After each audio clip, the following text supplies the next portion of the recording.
నమస్కారం. తెలంగాణలో Hyderabad central university lands లొల్లి. హైదరాబాద్ సెంట్రల్ యూనివర్సిటీ భూములు లొల్లి. ఎవరు దీనికి కారణం? తెలంగాణ ప్రభుత్వం ఏదో చేయాలనుకొని దానివల్ల ప్రజలకు, ముఖ్యంగా యువతులకు మేలు చేయాలని, ఉద్యోగ అవకాశాలు కల్పించాలని ఒక మంచి మనసుతో, ఒక మంచి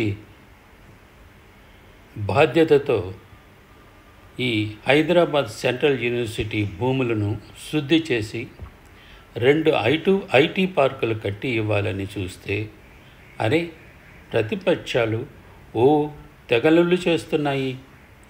దీనికి తోడు న్యాయస్థానాలు నిజానిజాలు తెలుసుకోలేకపోతున్నాయి.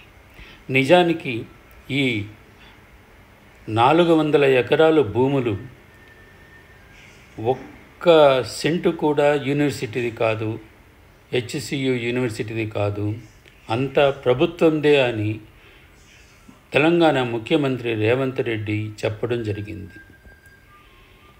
ఈ న్యాయస్థానాలు నిజాలు తెలుసుకోలేక తీర్పులు తారుమారవుతున్నాయి.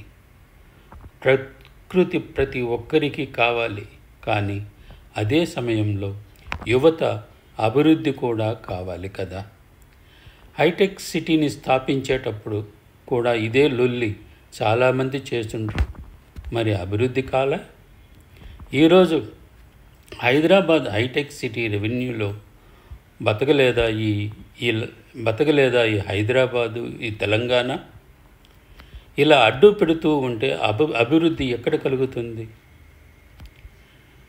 కల్వకుంట్ల కుటుంబం 1000 ఎకరములు కబ్జా చేసినప్పుడు ఏమైంది ఈ ప్రకృతి? అప్పుడు ఎవ్వరూ మాట్లాడలేదే. ఆంధ్రప్రదేశ్లో జగన్మోహన్ రెడ్డి కొన్ని 1000 చెట్లు అడ్డంగా నరికినప్పుడు లగని నోళ్ళు ఇప్పుడు ఎందుకు లేస్తున్నాయి? ప్రకృతి, పర్యావరణ అప్పుడు తెలియలేదా? ప్రకృతిని కాపాడుకోవాలని అప్పుడు తెలియలేదా? ఫామ్ హౌస్లని 1000 ఎకరాలు కబ్జాలు చేసి కట్టుకున్న కల్వకుంట్ల ఫ్యామిలీ విషయాలు తెలియవా? అప్పుడు ఏమీ చేయలేని న్యాయస్థానాలు 3000 సార్లు వాయిదాలకు కోర్టుకే హాజరు కాని జగన్మోహన్ రెడ్డిని ఏమి చేస్తున్నాయి ఈ వ్యవస్థలు? అభివృద్ధికి అడ్డుకుంటే వారికందరికీ వచ్చేదేమిటి? యువ నాయకుల్లారా, స్టూడెంట్ నాయకుల్లారా, ఏ పని చేసినా ఆలోచించి చేయండి. రాజకీయాలకు దూరం జరగండి.